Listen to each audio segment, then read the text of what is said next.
Well, hello everybody, Car Chronicles. You ready? Let's talk about triangulation. And a lot of you guys know triangulation through narcissist triangulation, when narcissists triangulate. But allow me to tell you where the theory of triangulation comes from first, because usually it's a toxic person, not always a narcissist, but usually it is a toxic person, but we are referring to the narcissist. So let me tell you where this comes from. So there's a gentleman by the name of Dr. Murray Bowen who created the Bowenian family systems theory. And in that theory, and he theorized that there are patterns that exist in families that are passed on through generations. And it can be passed on and create conflicts in family, problematic behaviors which are passed down within families. So that generational problematic behavior that goes through the generations. Some of you guys call it the generational curses, but this is within the world of psychology. So you'll notice that these problematic behaviors or conflicts can be passed on to create similar conflicts within families. So the term triangulation, which is a term used in psychology, is closely associated to Dr. Bowen's theories. And in those theories associated with triangulation, he theorized that when you have two people in a relationship and they have a unstable emotional connection, oftentimes they will pull in a third person. So it's almost like stabilizing it, but they'll pull in a third person to substitute communication. So this third person becomes the messenger. So the way that it looks is you have one person who triangulates another person into the relationship or situationship, and then they begin to express all their dissatisfaction and all the problems that they have with the second person.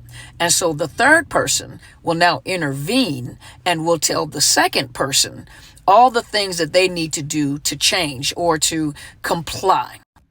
So now if you add that into or use that in a narcissistic relationship, you have a narcissist, the toxic individual who wants control, who wants his way or her way. So they'll pull in a third person, which becomes a flying monkey, and they project and they express all their dissatisfaction and hatred or whatever, all the problems, project all the problems onto the second person. So the third person acts as a flying monkey and goes in and probably antagonizes, most of the time antagonizes or tries to help or gang up with the narcissist to try to force the second person back into compliance.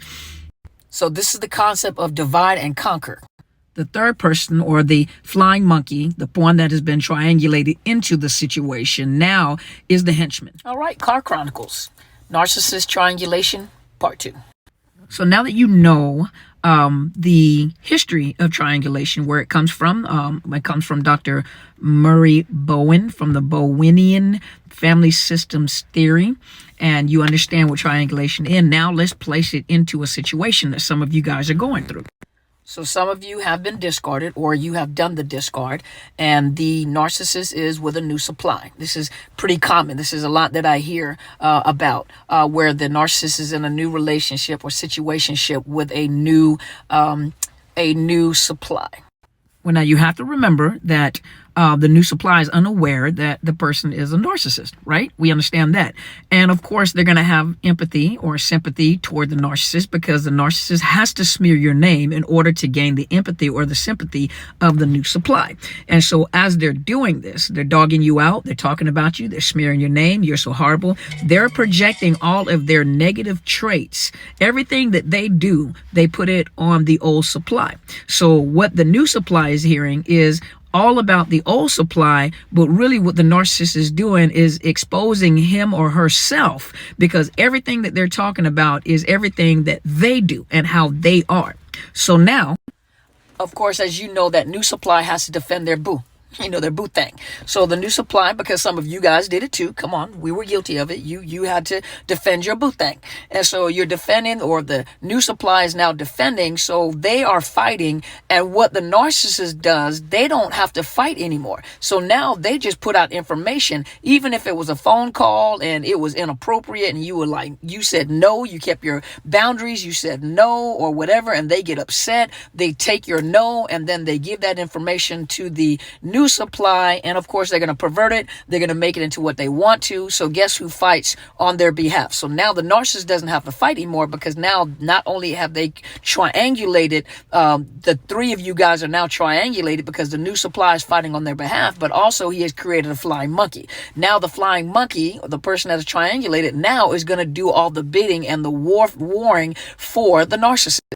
So a lot of you are wondering, like, why is this new supply hounding me? Why is this new supply making sure things like making sure that you hear their voice, making sure that you get mail with their hand or their handwriting on it, making sure, you know, when your child gets things, that the new supply makes sure that you know that they're there. They do anything they possibly can to antagonize you, to make sure that you know that this narcissist is with this new supply, and the new supply has to make sure that you know. Well, honey, they let you know that the new supply is very insecure, because they got to let you know that they're there. They don't even know that they're there. Only have to wait and see what happens.